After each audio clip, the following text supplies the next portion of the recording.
ఆంధ్రప్రదేశ్ రాజకీయాల్లో కుల సమీకరణాలు ఎప్పుడూ కీలకంగానే ఉంటాయి.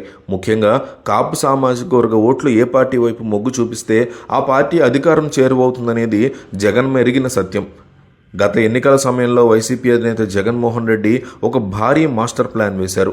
కాపు నేతల్ని అడ్డం పెట్టుకుని జనసేనాని పవన్ కళ్యాణ్ ఇమేజ్ని డ్యామేజ్ చేయాలని, తద్వారా ఆ సామాజిక వర్గ ఓట్లు చీల్చాలని చూశారు. ఇందుకోసం ముద్రగడ పద్మనాభం వంటి బలమైన నేతల్ని పార్టీలోకి ఆహ్వానించి పవన్ కళ్యాణ్ మీద విమర్శలు చేయించారు. కానీ క్షేత్రస్థాయిలో సీన్ చూస్తే జగన్ వేసిన ఈ ఎత్తుగడలు అట్టర్ ఫ్లాప్ అయ్యాయని రాజకీయ విశ్లేషకులు చెప్తున్నారు.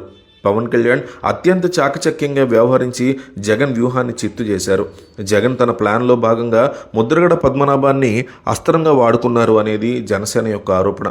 ఒకప్పుడు కాపు ఉద్యమ నేతగా పేరున్న ముద్రగడని తమ పార్టీలో చేర్చుకుని పవన్ కళ్యాణ్ మీద వ్యక్తిగత విమర్శలు చేయించారని, పవన్ కళ్యాణ్ని కేవలం ఒక నటుడిగా ప్యాకేజీ స్టార్గా చిత్రీకరించే ప్రయత్నం చేశారని, అయితే ఇక్కడే జగన్ ప్లాన్ బెడిసి కొట్టిందని అంటున్నారు. ముద్రగడ లాంటి సీనియర్ నేత తన స్థాయిని మరిచి పవన్ కళ్యాణ్ మీద వ్యక్తిగత విమర్శలు చేయడాన్ని కాపు యువత అస్సలు జీర్ణించుకోలేకపోయింది.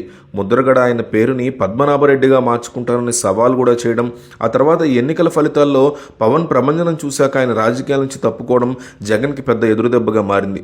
అయితే ఈ మధ్యకాలంలో మళ్ళీ ముద్రగడ పద్మనాభాన్ని తెర మీదకి తీసుకొచ్చి కొత్త కాపు మాస్టర్ ప్లాన్ని జగన్మోహన్ రెడ్డి వేసినట్టుగా మనకి కనిపిస్తూ ఉంది.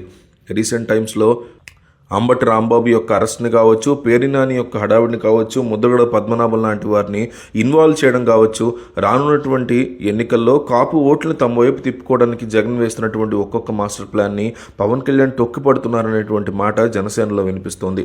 జగన్మోహన్ రెడ్డి ఎన్ని రకాలుగా కాపు సామాజిక వర్గంలో చీలిక తేవాలని చూసినా పవన్ కళ్యాణ్ మాత్రం తన లక్ష్యం నుంచి పక్కకు జరగట్లేదు. గతంలో జరిగిన తప్పుల నుంచి పాఠాలు నేర్చుకున్న పవన్ కళ్యాణ్ ఈసారి కూటమిని బలోపేతం చేయడం మీద దృష్టి పెట్టారు. తాను తగ్గినా పర్వాలేదు కానీ వైసీపీని గద్దె దించడమే పరమావధిగా అడుగులు వేశారు. జగన్ పంపిన విమర్శలకి పవన్ తన మాటలతో సమాధానం చెప్పకుండా ఓట్ల రూపంలో బుద్ధి చెప్పారు. కాపు నేతలను అడ్డం పెట్టుకుని రాజకీయం చేయాలని చూసిన జగన్కి అదే సామాజిక వర్గం ప్రజలు ఈ ఎన్నికల్లో గట్టి షాక్ ఇచ్చారు.